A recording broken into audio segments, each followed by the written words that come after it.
श्रियकान्ताय कल्याणनिधये निधयेऽर्तिनाम् श्रीवेङ्कटनिवासाय श्रीनिवासाय मङ्गलम् लक्ष्मी सविभ्रमालोकसुभ्रूविभ्रमचक्षुषे चक्षुषे सर्वलोकानां वेङ्कटेशाय मङ्गलम् श्रीवेङ्कटाद्रिशृङ्गाग्रमङ्गलाभरणाङ्गये मङ्गलानां निवासाय श्रीनिवासाय मङ्गलम् सर्वावयव सौन्दर्य सम्पदा सर्वचेतसां सदा सम्मोहनायास्तु वेङ्कटेशाय मङ्गलम् नित्याय निरवध्याय सत्यानन्दचिदात्मने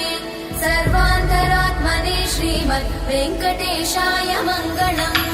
स्वतः सर्वविदे सर्वशक्तये सर्वशेषिने